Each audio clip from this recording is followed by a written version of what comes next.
powerful. Right, now the next one is the St Albans Residents Association. Slightly different tack, but Joe Ritchie. Come on, a round of applause for the St Albans Residents. Thank you.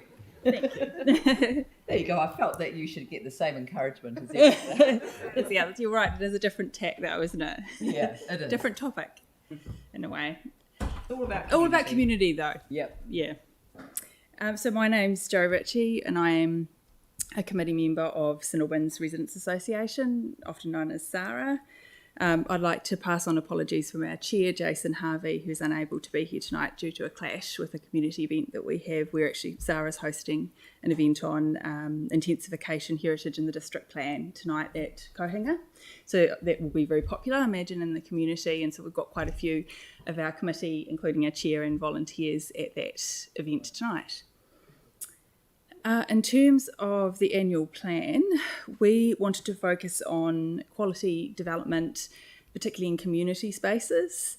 In our neighbourhood, there are a significant number of townhouse developments which are occurring, and that's going to result, and is starting to result already, in higher population density. And unlike larger apartment complexes you might get in Auckland or internationally, the townhouses usually don't have communal spaces. They're nice, often modern, warm homes, but they have much smaller living spaces and smaller outdoor areas than homes that we've developed in the past. And this makes them more affordable but limits their suitability for socialising due to space constraints, and makes larger public spaces all the more important. And so what we'd like to see is a review of public space requirements based on current and, more importantly, projected population density. So planning for higher population density needs to be at the heart of the council's annual plan. A number of our community spaces are in high demand. St Albans Park, Aberley Park as examples. Sometimes there isn't enough space for everyone who wants to be there at popular times, and it'd be great to see a focus and a review of community spaces to meet the demand that we'll have for them in the future as our population and the density of it grows. In line with community spaces, we'd definitely support the increase in the Edgeware Pool grant to $3 million, which is part of the plan. We've witnessed our local community really advocate for a pool and fundraise for its rebuild over a sustained period of time. We need more recreational amenities to support our growing population, and the COVID pandemic has highlighted the importance of outdoor community areas, and an outdoor pool is what is planned here. Also, for the community, history is really important. The pool was originally community operated before it was taken over by council and decommissioned. The Edgeware Pool is actually part of St Albans. Long-standing residents have fond memories of swimming in the pool, in the original pool, and residents are passionate about getting a pool back. SARA believes that the increase in grant funding goes some way towards righting a wrong that has occurred when the pool was closed. There's really strong support for the pool within the community. We'd also like to acknowledge an existing community space that we do have, Kohinga St Albans Community Centre, which is a fantastic resource for our community, and we'd like to acknowledge our collaboration with council on this.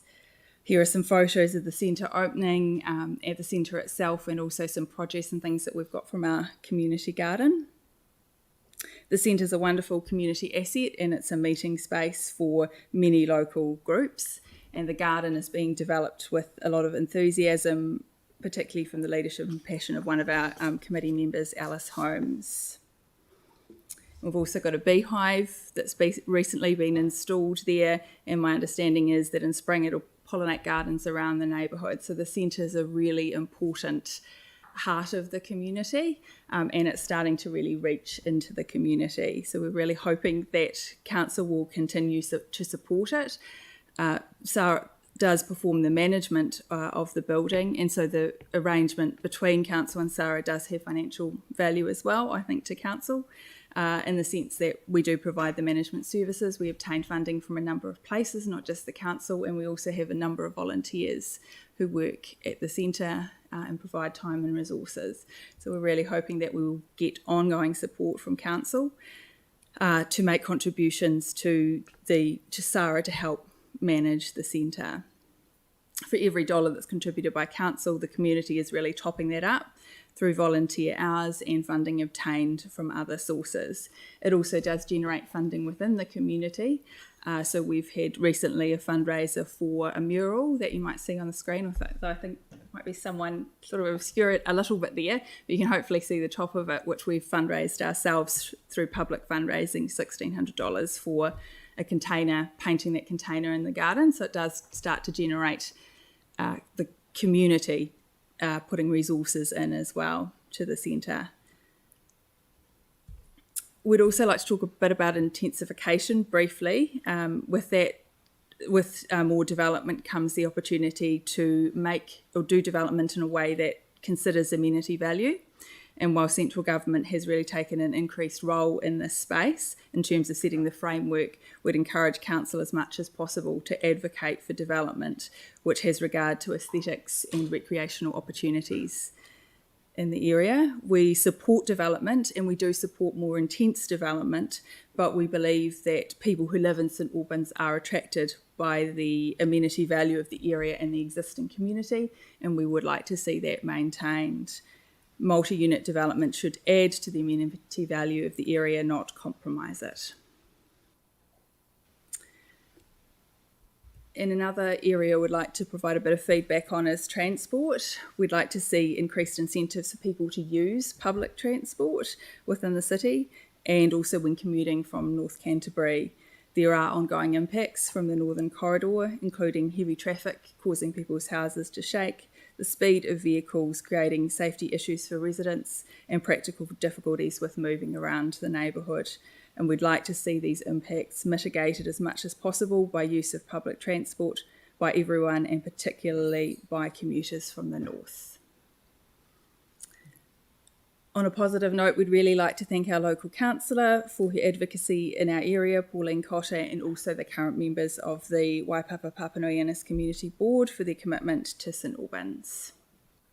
Thank you very much. And any questions? Thank you. Any questions from councillors? No, I think you've made a very clear. Thank you. Yeah, I'll be heading there now and catching up with the others as well. Yeah.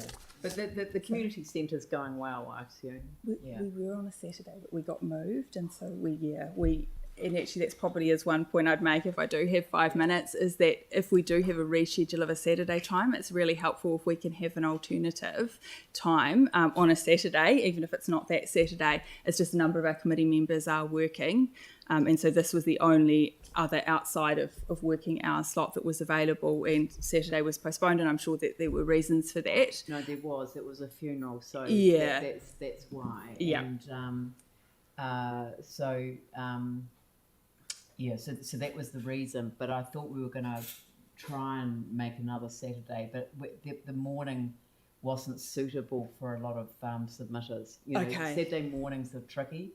Yeah. The original one was a Saturday afternoon. It was. So we'll take that on board, and absolutely, I know that the staff literally pulled their hair out once we had to make the change, and we did have to because a number of us went to the funeral. So there was just Yeah, so, but that's why we did end up with that clash, and it's not that we don't have people who want to be here. We absolutely do. Yeah. It's just that the way the timing worked out for us, and we completely understand your circumstances as well. If you could pass back to the community group, the other members, that we are sorry that happened, but we are, sort of looking to make sure that there's a variety of options available, so that people who can't come, during work hours, people who can only come at night, people who can only come on the weekend, people can only come usually we find with a Saturday it's the afternoon that they can come, not the morning, because there's so much sport. Yeah. Look, thank you very much for your presentation. Thank you. Very much appreciated. And thank you for what you do. Sarah's one of my dream come true models of the community running the community's facility. and it's great. Thank you. So thank you.